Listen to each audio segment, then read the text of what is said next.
से उसके शौहर का साथ निकाह के 2 साल बाद ही छूट गया। उस वक्त अली को पैदा हुए बस कुछ ही महीने हुए थे। यही वजह थी कि उस मासूम के जहन में उसके अब्बू से जुड़ी कोई याद नहीं थी। उसने तो अपने अब्बू को बस तस्वीरों में ही देखा था। अम्मी, अब्बू को खाने में क्या पसंद था? वही जो तुझे पसंद है। वो भी तेरी तरह बिरयानी पसंद करते थे। अच्छा, फिर तो वो आपसे हर रोज बिरयानी बनाने को बोलते होंगे, जैसे मैं बोलता हूँ। नहीं, वो मुझसे नहीं कहते थे, बल्कि वो तो खुद हर रोज बिरयानी बनाया करते थे, खुद भी खाते थे और सबको खिलाते थे।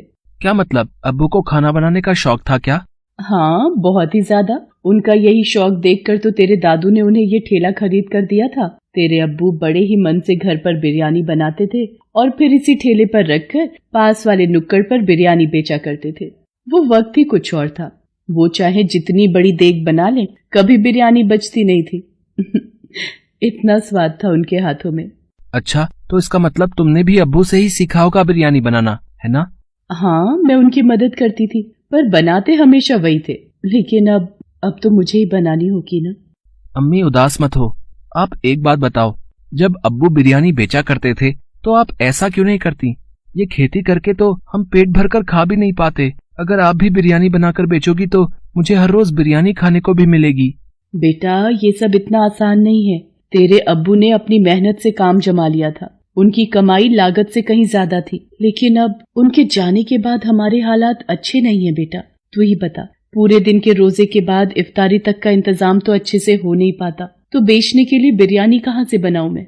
तो इसका मतलब मुझे बिरयानी खाने को नहीं मिलेगी। अम्मी, अब मन कर रहा है। अमूमन अली अपनी अम्मी से किसी चीज को लेकर जिद नहीं करता था। उस दिन भी उसने जिद नहीं की, लेकिन उसकी नम आंखों ने निखत को बता दिया था कि उसका बिरयानी खाने का कितना मन है। अली नमाज पढ़ने मस्जिद चला गया और निखत के हाथ भी दुआ के लिए उठ गए।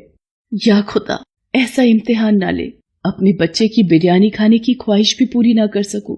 इतना मजबूर तो ना बना। निखत अपनी मजबूरी पर रो रही थी, तभी दरवाजे पर किसी ने दस्तक दी।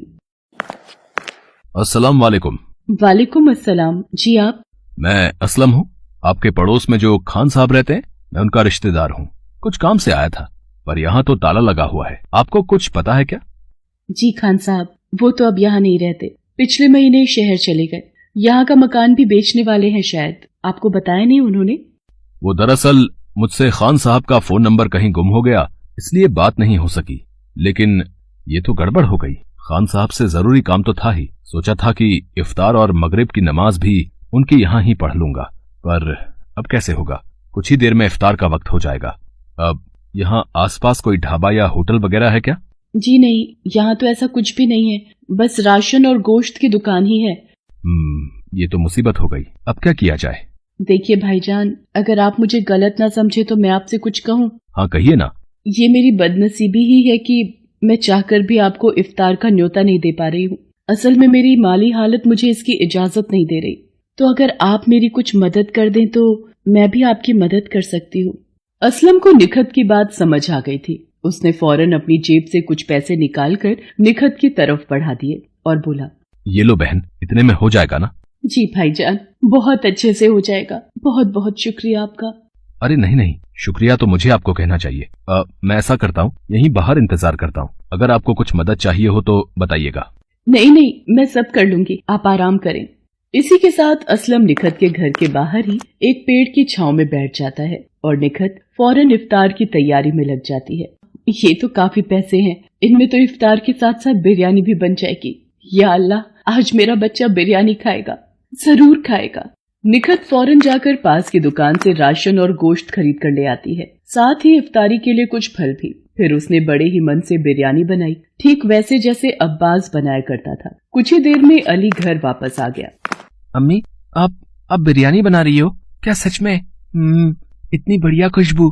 अम्मी बताओ ना, ये बिरयानी की खुशबू ही है ना? हाँ, बिरयानी ही है। तेरा इतना मन था खाने का तो बना दी मैंने। लेकिन अम्मी, ये सामान कहाँ से आया? निखत अली को सब कुछ बताती है।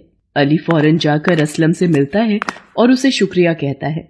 फिर शाम के वक्त सभी एक साथ इफ्तार करते हैं।